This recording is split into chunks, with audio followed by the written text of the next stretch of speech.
যেটা আসলে আমাদের শিক্ষার্থীদের জন্য, আমাদের ভোটারদের জন্য, প্রার্থীদের জন্য একটা বড় হেনস্থার বিষয় ছিল। এবং নির্বাচন কমিশনের যেই মিসম্যানেজমেন্ট, আপনারা জানেন যে নির্বাচনের আগের দিন পোলিং এজেন্ট কারা হবে সেই লিস্টগুলো দিয়ে দেওয়া হয়, কিন্তু আমাদের নির্বাচন কমিশন এখন পর্যন্ত এই লিস্টগুলো চূড়ান্তভাবে দিতে পারে নাই। আসলে যশোর একটা আমেজের নাম। জগন্নাথ বিশ্ববিদ্যালয়ের শিক্ষার্থীদের আপনি দেখবেন যে আজকে চোখে একটা উৎফুল্লের হাসি। আমরা অবশেষে আমাদের অধিকার আদায় করতে পেরেছি এবং আজকে আমাদের ঈদের মতো একটা আমেজ। তো 30 তারিখে আসলে যশোরটা হওয়ার কথা ছিল, আমাদের সামহাও সব কিছু রেডি থাকার পরেও যশোরটা হয়নি, যেটা আসলে আমাদের শিক্ষার্থীদের জন্য, আমাদের ভোটারদের জন্য, প্রার্থীদের জন্য একটা বড় হেনস্থার বিষয় ছিল।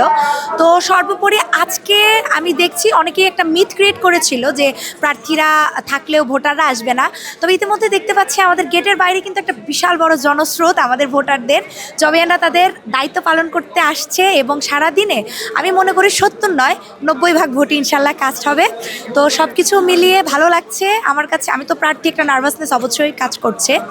আর প্রশাসনের প্রতি আস্থার যে বিষয়টি, প্রশাসন আমাদের বরাবরের মতো আস্থা ব্রোক করেছে।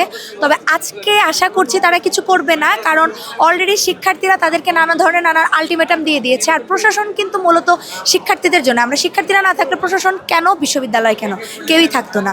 তো সর্বোপরি প্রশাসন আজকে আমাদের এই যশোরটা সুষ্ঠুভাবে ইনশাআল্লাহ আশা রাখছি যে তারা সম্পন্ন করবে, এবং আমাদের যে বাইরের নিরাপত্তা প্রশাসন, পুলিশ বলেন, বিজিবি বলেন, যারা আছে খুব সুন্দরভাবে তারা তাদের কার্যক্রম চালাচ্ছে। তো সর্বোপরি যেটা বলবো যে আমরা 30 তারিখে যে নির্বাচনটা হওয়ার কথা ছিল, তো ওই দিন হয় নাই, শিক্ষার্থীদের মধ্যে একটা ক্ষোভ ছিল এবং আজকে সকালেও আমরা দেখতে পেয়েছি যে নির্বাচনে শিক্ষার্থীদের উপস্থিতি অনেকটাই কম।